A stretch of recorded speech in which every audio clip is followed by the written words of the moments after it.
ఇప్పటి వరకు మనం అత్యాచారానికి గురైన వాళ్ళని, పరువు పోయిందనుకునే వాళ్ళని కానీ, మానసికంగా కుంగిపోయే వాళ్ళని కానీ చూసాం. కానీ చరిత్రలో లేడీ ఉన్నారు. ఆ లేడీ తనపై జరిగిన అత్యాచారానికి ప్రత్యేకంగా ఒక గ్యాంగ్స్టర్ అయ్యారు. ఆ లేడీ ఎవరు, తన కథ ఏంటి, ఈ రోజు మనం మన వీడియోలో తెలుసుకుందాం.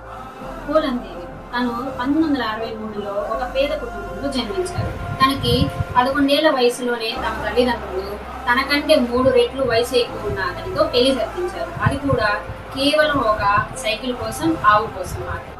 తన పెళ్ళైన తర్వాత బంటెక్ అనే ఊర్లో వాళ్ళు తనని కిడ్నాప్ చేశారు. తనని నిమిషాలు కాదు, గంటలు కాదు, రోజులు కాదు, 4 వారాల పాటు 22 మంది కలిసి అత్యాచారం చేశారు.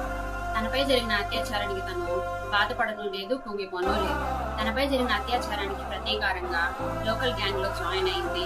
అంచులంచులుగా ఎదిగింది. బంటి క్వీన్ అనే పేరు కూడా సంపాదించింది. తర్వాత తను ఆ గ్యాంగ్ తో కలిసి 22 మందిని చంపేసింది.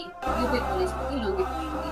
దాదాపు 11 సంవత్సరాలు తను జైలు శిక్షను కూడా అనుభవించింది.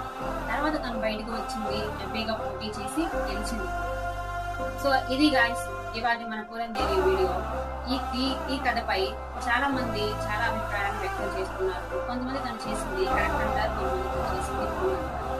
ఇప్పుడు మనం దీని నుంచి నేర్చుకోవాల్సింది, ఒక స్త్రీ అనుకుంటే ఏదైనా సాధించగలదు అనేది మాత్రమే మనం నేర్చుకోవచ్చు. ఇది గాయ్స్ ఇవాళ వీడియో.